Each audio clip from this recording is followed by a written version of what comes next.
Assalamualaikum warahmatullahi wabarakatuh. What's up, geng? Stay safe, happy healthy there ya. Kita mau ngobrol-ngobrol sama seorang sahabat lama, Pak Heru Budi Wasesa, pemerhati pertahanan yang juga dalam tanda kutip orang lamanya Bapak Jenderal Haji Prabowo Subianto Djadikusumo. Sehat Pak Heru ya? Sehat, alhamdulillah. Pak Heru, ini Curcol Hitam 98 ini biasa to the point. Pak Heru, kenapa masyarakat Indonesia harus memilih Pak Prabowo di Pilpres besok? Bagi saya, sejak saya kenal Pak Prabowo sampai sekarang, dia adalah orang yang konsisten, dan yang paling penting adalah Pak Prabowo adalah orang yang sudah selesai dengan urusan pribadinya. Kepentingan pribadinya sudah selesai. Apa saja yang Pak Heru sebagai dalam tanda kutip orang lamanya Pak Prabowo kenang dari sosok seorang Prabowo Subianto? Banyak hal yang saya kenang dari beliau, tapi terutama konsep dan gagasan pemikiran untuk bangsa dan negara. Jadi Pak Prabowo itu sudah memikirkan bangsa dan negara mungkin dari mudanya, tapi saya kenal beliau di separuh jalannya, yaitu mengenai konsep ketahanan itu sendiri. Pak Prabowo ini sangat menginginkan dua hal yang sangat dipentingkan oleh bangsa sekarang ini adalah persatuan dan kemandirian untuk mencapai Indonesia yang lebih kuat. Itu diantaranya mungkin dalam hal ketahanan, bisa ketahanan pangan, ketahanan energi, dan segala-galanya. Dan itu sudah dipikirkan oleh Pak Prabowo dari jauh hari. Kalau kita baca buku Pak Prabowo mengenai Indonesian Paradox, beliau sangat pemikiran gagasan beliau di situ. Jadi istilahnya jangan sampai kita ini seperti tikus yang mati di lumbung padi. Karena negara kita ini kaya, tapi kita tidak punya kemandirian. Problemnya itu apa sih? Problemnya adalah kesadaran kita bersama. Ya, terutama sekarang kita tahu masalah persatuan dan masalah kemandirian. Bagaimana sekarang masalah persatuan kita diobok-obok dan masalah kemandirian kita ini bergantung dengan negara-negara lain.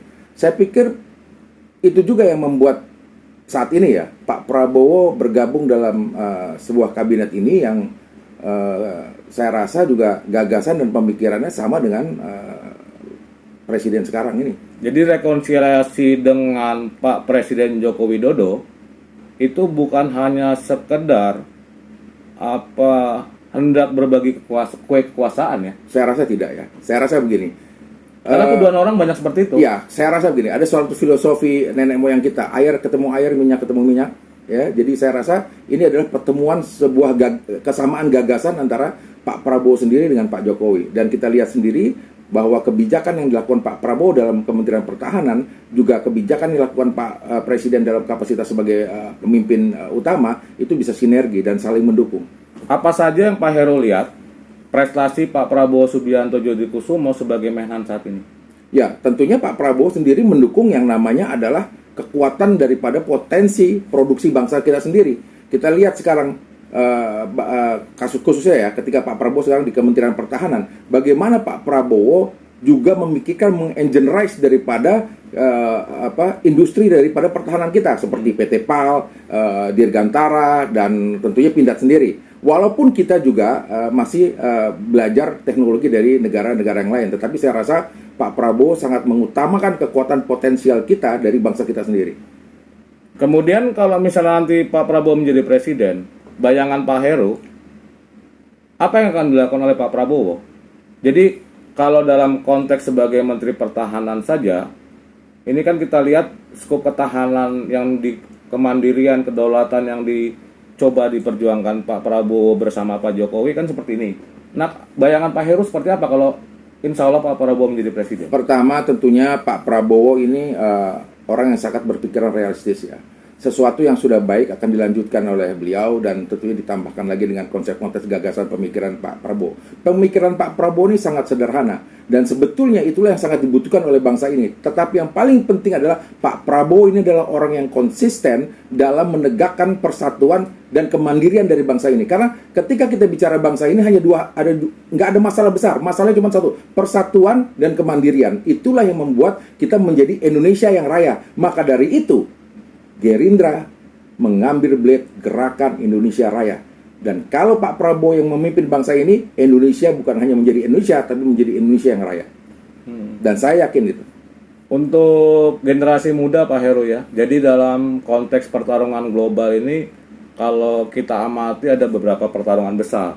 Yang pertama cyber war, yaitu perang informasi, currency war dan lain sebagainya, dan yang terakhir yang paling membuat khawatir sebenarnya adalah konteks war, di mana banyak isu-isu, banyak upaya-upaya indoktrinasi dan lain sebagainya, baik dari media sosial dan lain-lain yang mempengaruhi sebenarnya alam pikir mindset generasi muda. Nah ini Pak Heru ngeliatnya gimana? Berbahayanya seperti apa?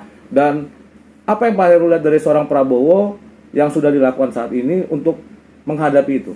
Ya, jadi dasarnya begini, Pak Prabowo itu orang yang sangat menghormati sejarah dan akar budaya bangsa ini.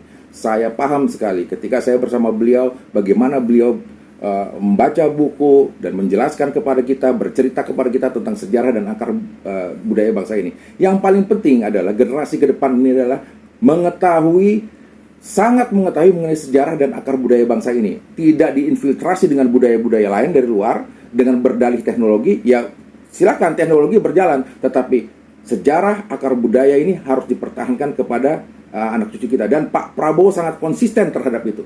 Saya sendiri ketika melihat beliau cerita tentang sejarah dulu segala macam, saya sendiri sangat menarik buat beliau, dan inilah yang akan diinfluence oleh beliau kepada generasi muda. Intinya generasi muda ini harus mempunyai sejarah dan akar budaya yang sangat kuat sehingga tidak terkontaminasi dengan hal-hal yang buruk dari luar. Jadi melawan cortex war ini kembali ke jati diri bangsa yang kalau dulu menurut Pak Soekarno adalah jangan sekali-sekali meninggalkan sejarah. Begitu ya? Betul, betul sekali. Kita nggak gini, dalam ilmu perang ya, ketika suatu negara ditaklukkan, pasti negara penakluk itu akan mencari museum-museum atau perpustakaan untuk menghabiskan sejarah-sejarah bangsa itu. Artinya apa? Mereka akan menghabiskan satu budaya sejarah suatu bangsa. Oleh karenanya betapa pentingnya sejarah dan budaya itu, dan ini dimulai daripada generasi muda. Oke. Pak Heru, ada sebagian orang yang sinis Ya. bilang, mau ngapain lagi sih Pak Prabowo nyapres? Kenapa nggak jadi kingmaker? Ini gimana Pak Heru sebagai orang yang pernah lama dengan Pak Prabowo menyikapi orang-orang yang sinis seperti ini? Ya, saya pernah ingat ucapan beliau dulu bahwa jadi begini, kurang lebih ucapan begini.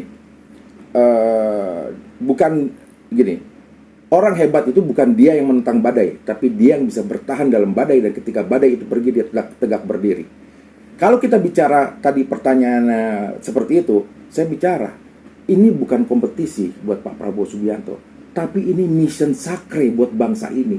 Jadi Pak Prabowo, ada orang bilang Pak Prabowo sudah 3 kali, itu tidak ada urusan dengan hitungan itu. Pak Prabowo tidak akan pernah berhenti untuk memperjuangkan bangsa ini kecuali maut yang datang kepada dirinya. Itulah makanya dia selalu bilang, ini memperjuangkan bangsa dan negara ini adalah mission sacre buat saya.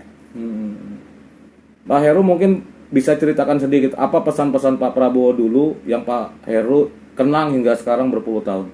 Ya, jadi salah satunya itulah ya, bahwa kita harus menjadi orang yang tangguh, kita jangan pernah melupakan sejarah, kita harus belajar akar budaya, dan yang paling penting lagi kita nggak perlu pernah menyerah. Jadi ada satu kalimat lagi yang beliau suka ulang-ulang, dan sekarang saya sangat terenyuh begitu beliau mendengar bahwa satu kawan terlalu sedikit, tapi satu musuh itu sangat banyak. 1000 kawan itu terlalu sedikit. Itu selalu saya ingat, dan itu pernah dikatakan beliau dahulu, dan itulah yang harusnya berlaku kepada kita, karena itu adalah kunci dari persatuan yang Pak Prabowo ingin sampaikan. Itu yang paling penting, adalah kunci dari persatuan. Saya yakin ketika 2 kalimat antara persatuan dan kemandirian terjadi di kepada bangsa ini, maka Indonesia ini bukan hanya Republik Indonesia, tapi Indonesia ini akan menjadi Republik Indonesia yang raya. Seperti gerakan Indonesia Raya. Apa harapan Pak Heru untuk generasi milenial sehingga bisa jatuh hati, bersimpati, hingga mendukung dan memilih Pak Prabowo Subianto dan Partai Gerindra besok? Saya yakin ketika kawan-kawan, karena ini generasi milenial ini generasi yang well informed, tapi sebenarnya dia cenderung diam, tapi sebenarnya kritis. Karena ada pertanyaan-pertanyaan di mereka ketika saya berinteraksi dengan mereka, apa sih Om tawaran Pak Prabowo Subianto dan Partai Gerindra ketika menang? Jadi kami tidak misalnya menyerahkan cek kosong dukungan kami. Oke, saya kasih sebuah fenomena yang terjadi akhir-akhir ini. Hampir di beberapa negara besar, pemimpinnya ini orang-orang tua semua. Ya. Lagi tren seperti itu. Saya mencari tahu kenapa seperti demikian. Sedangkan regenerasi bagi sebuah bangsa itu adalah sunnah. Ya. Oke. Ternyata rumusnya sederhana. Regenerasi ini tidak pernah bisa terjadi tanpa adanya lokomotif. Dan Ya. saya berharap Pak Prabowo ini adalah sebagai lokomotif daripada regenerasi ke depan pemimpin-pemimpin bangsa masa depan. Jadi Pak Heru yakin Pak Prabowo menjadi presiden ini akan meletakkan sebuah transisi yang bagus untuk regenerasi kepada generasi milenial. Ya, dan situ sudah dibuktikan sama Pak Prabowo ketika saya pertama kali bergabung dengan Pak Prabowo, bagaimana Pak Prabowo memperlakukan generasi-generasi muda yang berada di sekitar Pak Prabowo. Terakhir Pak Heru, ada nggak kenangan yang lucu, humoris dengan Pak Prabowo? Ya, kalau kenangan yang lucu, humoris banyak ya, cuman itu kan Karena orang banyak berpikiran Pak Prabowo begini aja, tegas, begini. di Percaya, bawah. begini, banyak cerita di balik itu semuanya, tetapi begini, percaya saya bahwa Pak Prabowo itu orang yang humoris. Itu aja. Oke. Terima kasih banyak ini Pak Heru ya. Malam ini sudah kita bisa Oke. berbincang-bincang dan kita berharap semoga Pak Prabowo Subianto Djadikusumo mampu menang di Pilpres besok dan juga meneruskan segala keberhasilan pemerintahan Pak Presiden Joko Widodo. Prabowo Presiden. Presiden. Amin. Gerindra menang.